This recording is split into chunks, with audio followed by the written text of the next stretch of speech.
주님만이 우리의 왕이십니다. 영원한 왕이십니다. 순종하며 겸손히 따르게 하여 주시옵소서. 상황이 어떻든 환경이 어떻든 겸손하게 하시고 주님을 따라갈 때에 누리는 기쁨과 은혜가 오늘도 우리에게 우리의 삶 가운데 우리의 가정 가운데 충만하게 하여 주시옵소서. 주님만으로 만족하게 하시고 주님 말씀 앞에 기뻐하게 하시고 그 음성이 어떤 것이든 그 명령이 무엇이든 감사하게 하시며 순종하게 하시고 주님 말씀 붙잡고 나아갈 때 함께 하시겠다는 주님의 놀라운 약속의 말씀 붙잡고 믿음으로 순종하며 주님만으로 만족하고 주님 말씀만으로 감사하며 살아가는 하루하루 되게 하여 주시옵소서. 오늘도 말씀 앞에 세워짐을 감사합니다. 우리 예배 가운데 임재하여 주시옵시고 들려진 말씀으로 인하여서 오늘도 예배에 나온 사랑하는 성도들이 그들의 삶 가운데 겪고 있는 문제가 있다면 해법이 되게 하시고 또 고민하고 있는 어떤 아픔이 있다면 치유의 음성이 되게 하시고 나아가야 될 길을 알지 못한다면 알게 하시고 이 땅 가운데 하나님 이 땅 가운데 지쳐있고 또 힘들어 있다면 위로가 되게 하시고 보이지 않는 하나님의 약속이 우리의 미래가 되게 하시고 꿈이 되게 하시고 은혜가 되는 시간 되게 하여 주시옵소서. 예수님의 이름으로 기도합니다. 아멘. 하나님의 말씀 보겠습니다. 사무엘하 8장 전체죠. 그 후에 다윗이 블레셋 사람들을 쳐서 항복을 받고 블레셋 사람들의 손에서 메덱 암마를 빼앗으니라.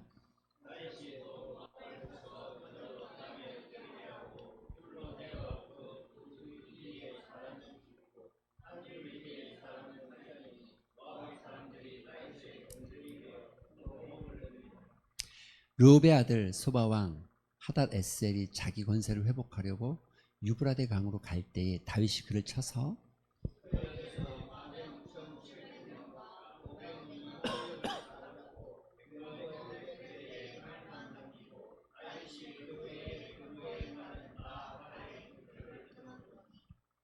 다메섹의 아람 사람들이 소바왕 하닷 에셀을 도우러 온지라. 다윗이 아람 사람 22,000명을 죽이고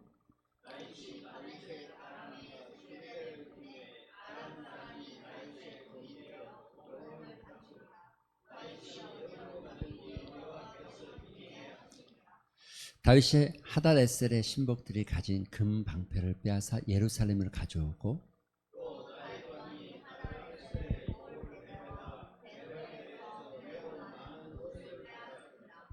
하닷 왕 도이가 다윗이 하닷 에셀의 온 군대를 쳐서 무찔렀다 함을 듣고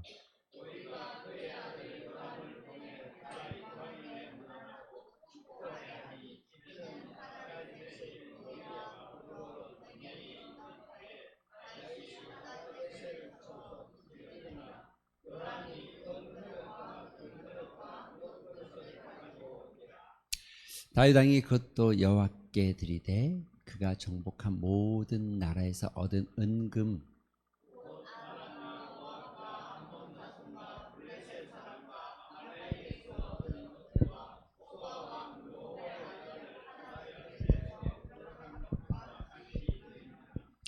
다윗이 소금 골짜기에서 에돔 사람 18,000명을 쳐 죽이고 돌아와서 명성을 떨치니라.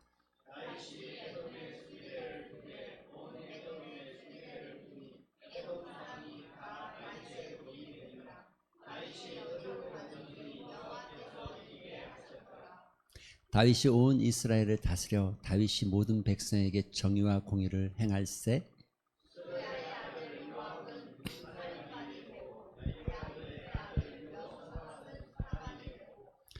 아히도베의 아들 사독과 아비아달의 아들 아히멜렉은 제사장이 되고 스라야는 서기관이 되고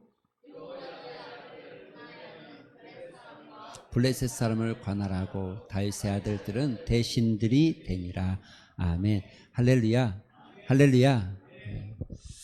참 우리 치열하게 사는 것 같아요. 특히 이 대한민국은 치열하죠. 치열하죠. 예. 우리나라처럼 참 치열한 어떤 면에서는 근면 성실 부지런함의 대명사잖아요. 우리나라가 사실 6.25의 어떤 그 아픔, 그런데 한강의 기적을 만들어내고 지금 뭐 세계 정세가 막 움직이고 미국과 중국 또 러시아 또 신흥 강국으로 뭐 인도나 뭐 막 나라들이 막 커져가는데 여러분 그 가운데서도 보잘것없는 반쪽짜리 나라 대한민국이 여전히 강국이에요. 반도체가 그렇게 많이 만들어져야 되고 앞으로 수없이 많은 제품들에 들어가야 되는데 반도체 핵심을 쥐고 있는 나라가 우리나라예요. 예, 거의 핵심 같아요. 물론 뭐 미국이 뭐 두뇌고 핵심인 것 같은데 그 역할을 한국이 없으면 안 되는 거죠. 예, 반도체만 그런 거 아니에요. 여러분 우리나라 차가 요즘 뭐 가끔 우리 뭐 외제차 뭐 벤츠 뭐 아우디 뭐 이런 거 타는데 이런 미국에서 우리나라 차가 안전도 현대차 현대기아차 안전도 1위 했답니다. 1위 엄청나죠. 그러니까 아마 우리나라가 굉장히 부지런하고 또 국민성이 굉장히 부지런하고 근면 성실한 면이 좀 있어요. 할렐루야. 그래서 여러분 이 한강의 기적을 만들어내고 유례 없는 어떤 경제 대국이 되어진 것 같아요. 그런데 조금 아픈 거는 그래서 그런지 우리는 뭘 해도 좀 치열해요. 그래서 보통 우리는 이 입시도 전쟁이에요. 입시 전쟁. 축구도 남한 우리나라와 일본이 하면 뭐 저희 뭐 도쿄 대첩입니다. 대첩. 뭐 이런 말을 많이 써요. 뭐 전쟁. 뭐 치열하죠. 뭔가 좀 싸워야 되는 것 같고 이겨야 될 것 같고 승리해야 될 것 같고 살아오면서 아마 우리나라가 가지고 있는 어떤 그 거대한 담론, 우리 사회가 가지고 있는 어떤 기본적인 이 감성과 이 성품들이 좀 묻어져 있는 것 같아요. 외국에 나가도 지는 거 싫어하고, 예. 요 조그만 나라에서 여러분 그 뭐 올림픽 열리면 10위권 안에 들어가잖아요. 막 10위권 안에 들어가고 대단한 나라죠. 동의 안 하십니까?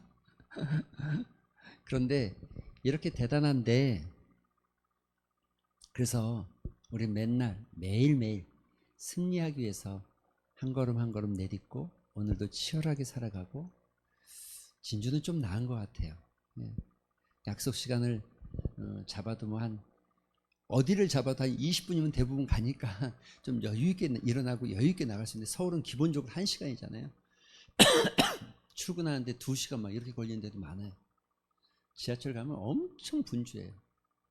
사람들 막 출퇴근 시간 되면 막 사람들 미어 터져 나오고 막 난리가 아니죠.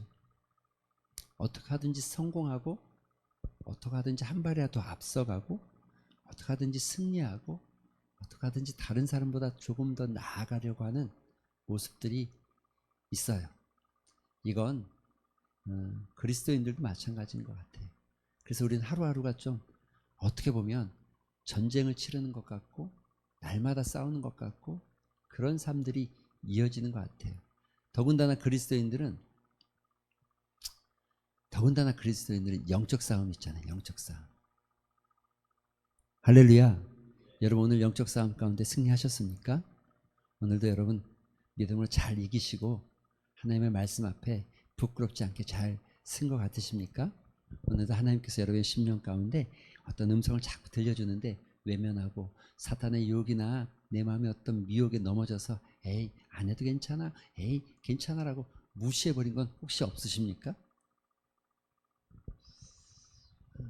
우리가 이런 이 승리를 추구하지만 진짜 승리하려면 어떤 것들이 필요한지를 오늘 이 사무엘하 8장은 너무 잘 보여주는 장이라고 생각되어집니다. 다윗의 삶 속에서 이와 같이 하나님의 축복을 명확하게 기록하고 있고 또 그 축복 속에서 다윗의 삶이 어떤지를 보여주고 있는 아주 좋은 본문이죠. 하나님께서 다윗의 약속을 따라서 다윗이 하나님의 성전을 짓고 싶었으나 하나님께서 괜찮다. 내가 너의 집을 지어줄 거다. 너의 이름을 높일 거고 너의 가문에서 자녀들이 나올 것이고 왕권이 이어질 것이고 영원한 왕이 세워질 것이다. 예수 그리스도의 조상되는 것을 말씀하셨죠. 하나님이 너가 어디로 가든지 승리할 것이고 함께할 것을 7장에 이야기하셨죠. 이제 그 약속의 말씀이 8장에 성취되는 모습을 너무 정확하게 보여주죠. 여러분 오늘 1절부터 이런 표현이 있습니다. 그 후에 다윗이 블레셋 사람들을 그 후에 하나님의 약속을 들은 후에 블레셋 사람들을 쳐서 항복. 블레셋은 기억하십니까? 이 진짜 이스라엘이라는 나라의 옆구리에 가시 같은 존재예요. 땅이 엄청 크지는 않아요. 그런데 이 해안가였기 때문에 굉장히 부유했고 무역이 활발했고 철이 발달된 도시였어요. 그래서 무기가 꽤 발달된 도시였어요. 그래서 여러분 끊임없이 무슨 일만 생기면 이스라엘을 공격하고 이스라엘을 쳐들어오고 또 여러분 사울에 있을 때도 그랬고 골리앗 너무 많은 전쟁의 이야기가 블레셋과 연결되어 있죠. 그런데 여러분 지금까지 한 번도 블레셋의 전쟁에서 승리했다라는 이야기는 있습니다. 전쟁에 대치해서 싸웠는데 승리했다는 이야기는 꽤 있습니다. 그런데 블레셋을 쳐서 그들에게 항복을 받아냈다는 얘기는 여기가 처음이에요. 여기 이런 메대 암마를 빼앗았다. 메대 암마는 블레셋의 수도와 같은 아주 중심지예요. 중심지. 블레셋이 이스라엘 쳐들어왔는데 이스라엘이 나가서 싸워가지고 대승을 얻어요. 그래서 도망가는 블레셋 군인을 막 쳐 죽여요. 그렇지만 한 번도 메덱 암마를 점령하거나 항복을 받아본 적은 없죠. 그런데 지금 다윗이 놀라운 역사를 만들어요. 승리의 역사를 만들죠. 이뿐만 아닙니다. 여러분 2절에는 모압은 여러분 이 블레셋이 우리가 이렇게 지도를 볼 때 지도를 보면 안 되고요. 그냥 나라적으로 볼 때 블레셋이 이스라엘의 서쪽에 있다고 그러면 모압은 이스라엘 동쪽에 있는 요단 건너 땅이에요. 지금으로 말하면 요르단죠. 요르단 암만. 요르단죠. 모압을 쳐서 그들로 땅에 엎드리게 하고 줄로 여러분 이거는 뭐 잔인함을 이야기하는 게 아니라 승리한 자들이 당시에 가졌던 어떤 모습이죠. 그래서 사람들을 모아서 줄로 이렇게 쫙 거가지고 3분의 2는 다 죽이고 3분의 1만 남겨놓은 거예요. 강력한 군사력과 강력한 왕권이 있을 때만 가능한 이야기죠. 지금 다윗이 그렇게 했다는 거예요. 그리고 모압의 사람들이 다윗의 종이 되어서 이제 조공을 드리기 시작합니다. 모압도 여러분 모압만 그런 게 아니에요. 또 르합의 아들 소바왕 하닷 에셀이 자기 권세를 회복하러 유브라데 강으로 내려갈 때 다윗이 그를 쳐서 그에게 마병 1700명과 보병 2만 명을 사로잡고 병거 100대의 100대 말만 남기고 다윗이 그의 모든 병거의 말은 다 발줄에 힘을 끊었다는 거. 이것도 좀 특별한 의미가 있어요. 이걸 해석하는 데 있어서 신명기에 보면 왕이 되어져도 군말을 많이 두지 말라는 말씀이 있어요. 그래서 어떤 학자들은 다윗이 그 말씀을 따라서 그러니까는 군말을 많이 두지 않았다. 하나님만 의지하지 말을 의지하지 말라는 거죠. 군말을 많이 두지 않기 위해서 발에 힘줄을 끊고 말을 못 쓰게 만들었다라고 해석하는 분들이 많이 있습니다. 근데 뭐 그 말이 틀린 것 같지는 않아요. 다만 저는 그냥 지금 이 상황 속에서 다윗이 얼마나 강력한 군사력과 힘으로 주변의 많은 군대들을 다 제압하고 있는지를 아주 보여주고 있는 거죠. 5절에도 여러분 다메섹의 아람 사람이 소바왕 하닷 에셀을 도우려고 왔을 다메섹은요 이 북방의 강국입니다. 이스라엘 머리 위에 있는 강국이에요. 다메섹. 예.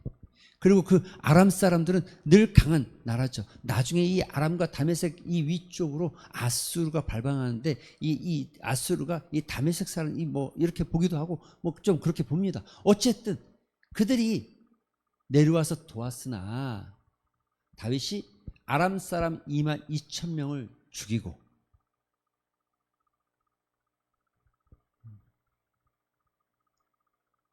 사랑하는 성도 여러분, 다윗이 지금 승승장구하고 있네요. 어디를 가든지 무엇을 하든지 우리나라가 좋아하는 승리, 성공, 쟁취, 한 발 앞선 모습을 보여주고 있네요. 이 일이 어떻게 이렇게 가능한 겁니까?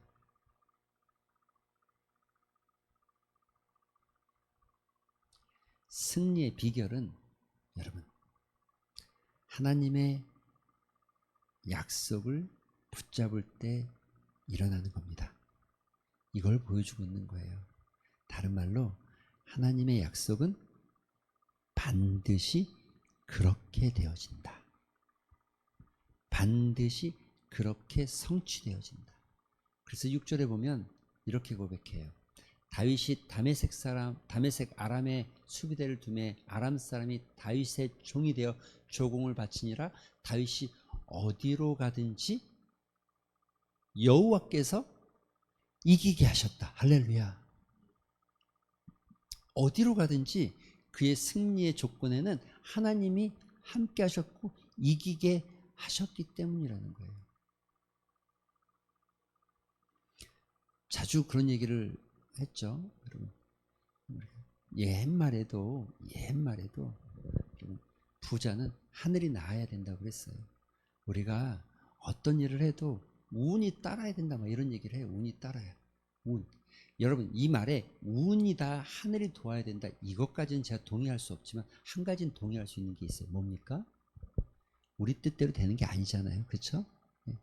죽어라 저금하고 저축하고, 안 먹고 안 쓰고 안 입고, 그래 뭐 그냥 밥 먹을 정도는 살아갈 수 있지만 큰 부자가 되어지거나 정말 어떤 성공의 길에서 많은 사람에게 영향력 있는 어떤 모습을 나타내지는 못한다는 거죠. 그 일은 누가 가능하게 하는 겁니까? 하나님. 여러분, 오늘 14절에도 동일한 고백을 합니다. 다윗이 다른 전쟁에서도 이 에돔의 수비대, 에돔은 여러분 지금 서쪽에 블레셋, 동쪽에 모압, 머리 위쪽에 아람, 그리고 아래쪽에 에돔, 남쪽에 에돔까지 다 점령하고 있죠. 그래서 그들이 다윗의 종이 되니라. 다윗이 어디로 가든지 여호와께서 이기게 하셨다. 할렐루야.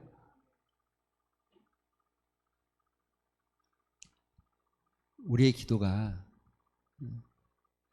여러분, 우리가 기도할 때, 누군가를 위해서 기도할 때, 또 우리가 기도할 때 여러분의 삶이 어디로 가든지 이기는 삶 되기를 소망합니다.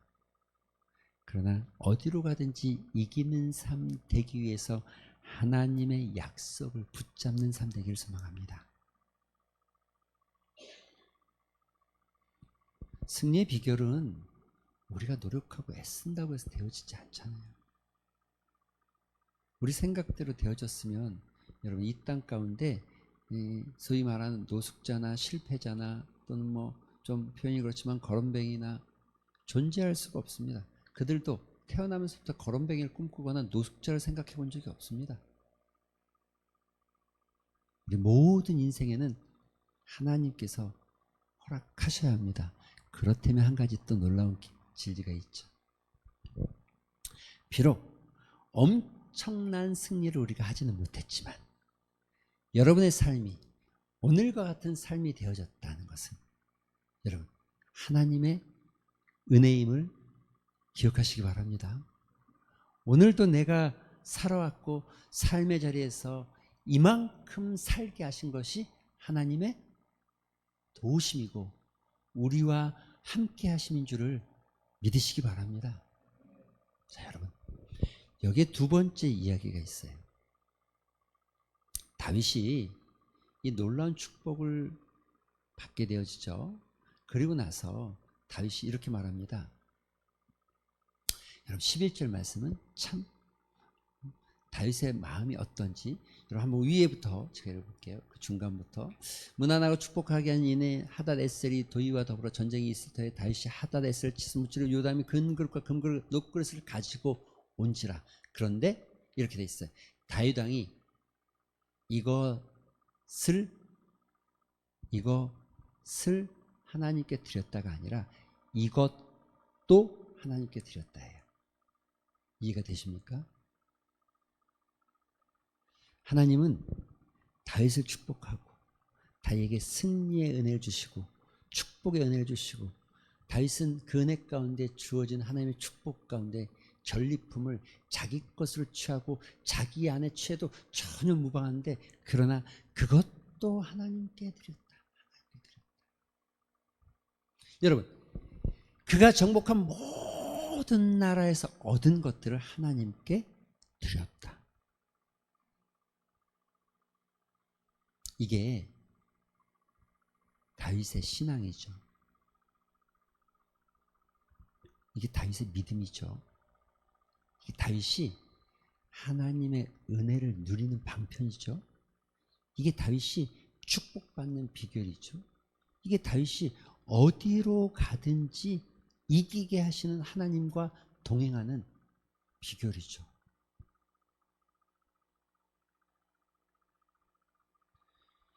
기독교는 좀 굉장히 아주 안 좋은 종교예요. 왜냐하면 모든 종교는 목적이 소위 말하는 신도, 내가 잘 되는 데 목적이 있습니다. 그죠? 근데 기독교는요? 내가 잘 되는 목적입니까? 하나님의 영광이 드러나는 게 목적입니까? 그리고 기독교는 일반 종교랑 동일할 수가 없어요. 어떻게 보면 안 좋은 종교죠. 때로는 십자가를 지고 때로는 어려운 길을 가고 때로는 고난의 길에 있고 사자울에 던져지는 한이 있더라도 하나님의 영광을 위해서 살아가는 거.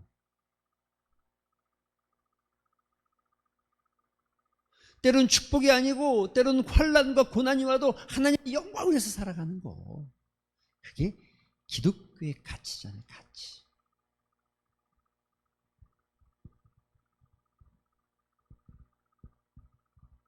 근데 이건 역설입니다. 하나님께 드렸더라. 여러분, 이 이야기가 앞뒤가 좀 바뀌어 있는 것 같지만 그러나 이 이야기는 앞뒤가 바뀌어 있는 것이 아니라 순환되는 이야기입니다. 다른 말로 하면 하나님께 드렸더라. 이것이 그의 승리의 이유가 되어졌고 그 승리의 이유가 하나님께 드려지는 이유가 되어지고 이것은 순환, 아주 좋은 믿음의 순환이죠. 하나님께서는 다윗에게 승리를 주셨고 다윗은 그 승리의 기쁨을 따라서 하나님께 또 감사를 올려드리고 하나님은 그 감사로 인하여 또 다른 승리의 기쁨을 허락하시고 여러분 이게 앞에 나오고 뒤에 나왔다고 해서 이게 앞에에 의한 어떤 원인과 결과로만 이어진 것이 아니라 이건 순환되어지는 모습을 가지고 있죠. 우리 삶도 다르진 않습니다. 2000년 전 이야기, 3000년 전 다윗의 이야기가 지금 오늘과는 다르다라고 생각하지 않습니다.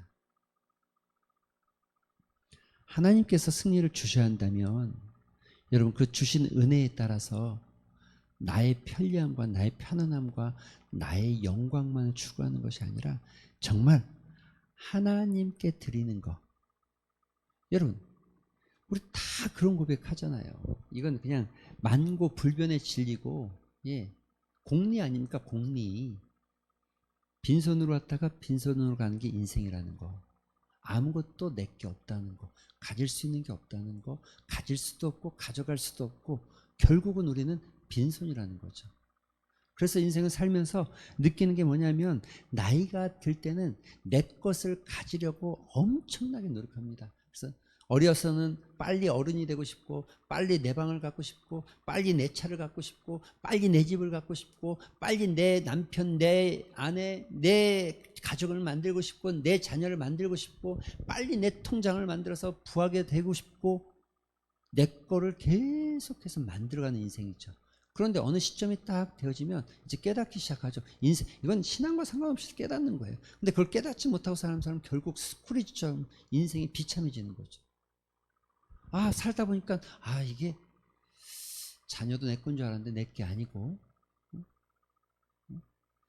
가족도 내 건 줄 알았는데 내 게 아니고, 돈도 내 건 줄 알았는데 내 게 아니고, 심지어 건강도 내 건 줄 알았는데 내 마음대로 안 되고. 여러분, 내 거라는 개념은 내 마음대로 한다는 개념이잖아요. 내 마음대로 안 되잖아요. 다 안 되잖아요. 하나도 되는 게 없잖아요. 돈은 뭐 됩니까? 건강은 됩니까? 가족은 됩니까? 친구는 됩니까? 심지어 내 건강은 내 마음대로 됩니까? 내 마음대로 되면 여기 지금 무릎 아프고 허리 아플 권사님이 어디 있겠어요? 그죠? 안 되죠, 안 되죠. 안 되는 걸 깨달을 때마다 뭘 느낍니까? 내게 아니었구나. 내게 하나도 없었구나. 원래 내게 없었구나. 그래서 여러분, 시간이 갈수록 아무리 많이 가진 자든 아무리 조금 가진 자든 평등해지기 시작해요. 왜냐하면 둘 다 내게 없어지니까. 죽음 앞에서는 평등합니다. 동일합니다. 부자의 죽음은 특별합니까? 환이 한 100개 오면 더 특별해집니까? 똑같습니다. 여러분, 하나님께 드릴 수 있는 것이 복인 줄로 생각합니다. 그리고 드리기 위해서라도 하나님 복 주시옵소서라고 기도하는 지혜가 좀 필요하지 않겠어요? 여러분, 이야기가 그 다음에 이어지죠. 그것도 여호와께 드린 다윗의 모습이 정말 절정에 이르는 모습이 뭐냐면, 이와 같은 승리와 이와 같은 하나님의 영광을 드린 이후에 다윗의 삶에서 나타난 하나의 놀라운 은혜는 이겁니다. 여러분, 다윗이 온 이스라엘을 다스려 다윗이 모든 백성에게 정의와 공의, 하나님의 정의와 공의를 실천해가고 실행해가고 이 땅 가운데 나타나게 하고 있는 거죠. 궁극적 목적은 우리의 삶에서 하나님의 나라가 이 땅 가운데 이루어지고 하나님의 다스리심. 여러분, 정말 안전하고 복된 자리는 에덴입니다. 에덴 동산이었어요. 인류 역사상 에덴보다 더 축복의 동산은 없었어요. 인류 역사상 에덴보다 더 정말 안전하고 복된 곳은 없어요. 그런데 에덴이 복되고 축복스러운 장소는 단 하나였잖아요. 다른 거 아니었잖아요. 우리 수없이 설교하고 이야기하지만 그것은 하나님이 통치하고 다스렸던 것, 하나님의 말씀이 여전히 살아있는 것. 그런데 그 하나님의 말씀을 거역하고 깨트리기 시작하자 그때부터 불완전한 세상이 되기 시작한 게 인류의 역사 아니겠습니까? 우리가 예수 그리스도를 믿으면서 공동체를 따라 나가고 하나, 신앙생활은 진짜 신앙이 좋은 사람은 절대 혼자 신앙생활하지 않습니다. 혼자 하지 않는다는 건 자기 멋대로 하지 않는다는 거죠. 공동체와 함께 하게 돼 있습니다. 점점 사회가 자기 혼자 하는 신앙생활, 자기 혼자 살아가는 삶으로, 예수 내가 믿으면 되지 뭐가 문제야 라고 생각하는데 그렇지 않아요. 우리는 하나님의 나라를 이루어가는 거고, 이 땅 가운데 하나님의 통치가 이루어져 가는, 100% 완벽하진 않지만 이루어져 가기를 위한 하나님의 나라를 이루어가는 것, 하나님의 정의와 공의가 이 땅 가운데 채워지고 나타나고 모든 사람들에게 흘러가서 정말 정의가 강물처럼 공의가 하수처럼 흘러가는 나라. 사람들은 지금도 여전히 우리나라가 경제가 몇 프로가 성장할 거에 대한 관심이 있지 정의가 흘러가기를 관심이 있지 않습니다. 사람들은 여전히 누가 나에게 먹을 것을 더 많이 줄 거에 관심이 있지 공의가 이 땅 가운데 하수처럼 흐르기를 소망하는 사람이 없다니까요. 불법이면 어때? 잘못되면 어때? 배부르게 해주는 사람이 장땡이지. 먹고 살게 해주는 사람이 장땡이지. 돈 많이 줄 수 있는 사람이 장땡이지. 여러분, 그렇습니까? 그것을 거부하는 건 단순히 어떤 정치적인 논리와 신념에 의해서가 아니라 그것을 단호하게 거부하는 이유는 한 가지잖아요. 여러분, 우리가 추구하는 건 하나님의 공의와 정의가 이 땅 가운데 예수 그리스도의 피 묻은 십자가의 사랑이 사람들의 심령 가운데 흘러가기를 소망하는 거 아닙니까? 우리가 사는 동안 대한민국 5천만이 다 그렇게 안 된다 해도 여러분 내가 있는 동안 한 사람이라도 흘려보낸다면 언젠가는 하나님께서 이 땅에 5천만의 대한민국 사람들이 하나님의 공의를 따라가기를 소망하고 예수 그리스도의 사랑의 심령을 갖기를 소망하고 그 뜨거운 심령으로 살아가는 날이 오는 거죠.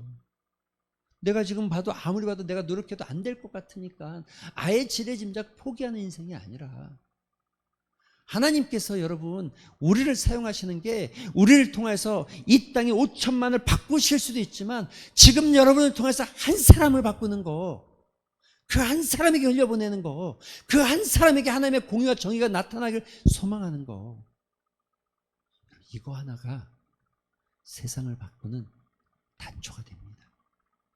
하나님의 역사는 원래 그렇게 시작했어요.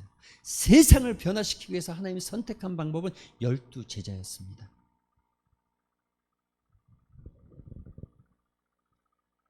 이 땅 가운데 여러분 상상만 해도 좋지 않습니까? 막 기도하다가 이런 기도하다가 막 상상하는 거예요.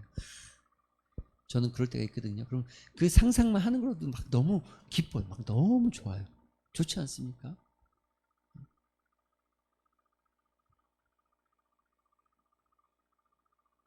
정의와 공의와 그리스도의 사랑이 흘러가는 사회, 서로를 향한 긍휼과 자비가 넘쳐나는 사회.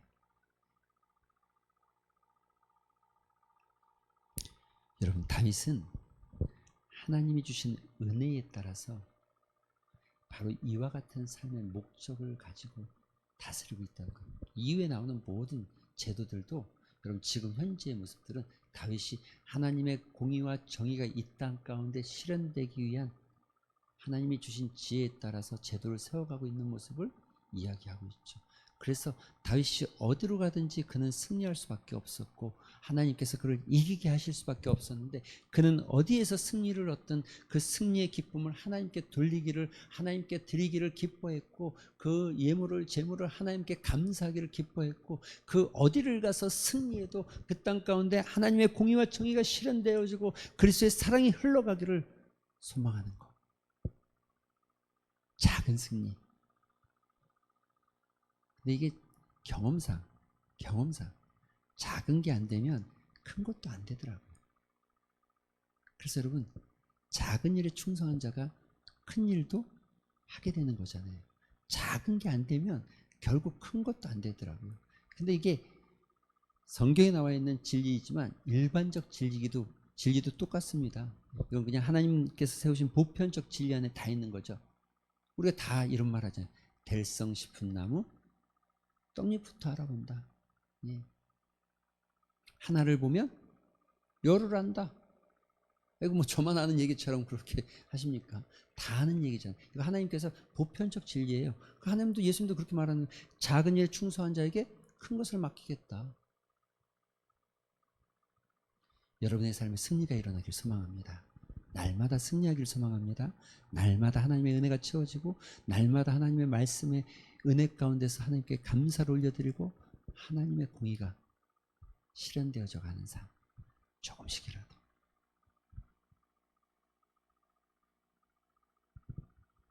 그 은혜가 여러분에게 있게 되기를 주님의 이름으로 축원드립니다. 말씀 생각하면서 기도하는 시간 갖겠습니다. 기도하실 때에 여러분 우리의 기도의 제목에 첫 번째는 그것입니다. 하나님 주의 약속의 말씀을 붙잡고 승리하게 하여 주시옵소서. 어디로 가든지 주께서 승리를 약속하셨고 주님과 동행하며 승리하는 줄을 믿습니다. 내가 그 약속의 말씀을 붙잡고 승리하게 하여 주시옵소서. 두 번째는 이것입니다. 여러분 정말 하나님께 감사가 있습니까? 매일의 삶이 하나님의 은혜로 채워지는데 매 주일에 우리에게 감사가 있습니까? 정말 하나님이 기뻐하실 만한 감사가 내 삶 가운데 날마다 풍성하게 하시고 다윗이 하나님 앞에 드리는 것처럼 그 주신 은혜에 따라서 우리가 드리는 자 감사를 고백하는 삶이 되게 하여 주시옵소서. 이 두 가지의 기도 제목 가지고 잠시 한번 우리 기도하는 시간 같습니다. 기도하겠습니다. 아버지 하나님 감사합니다.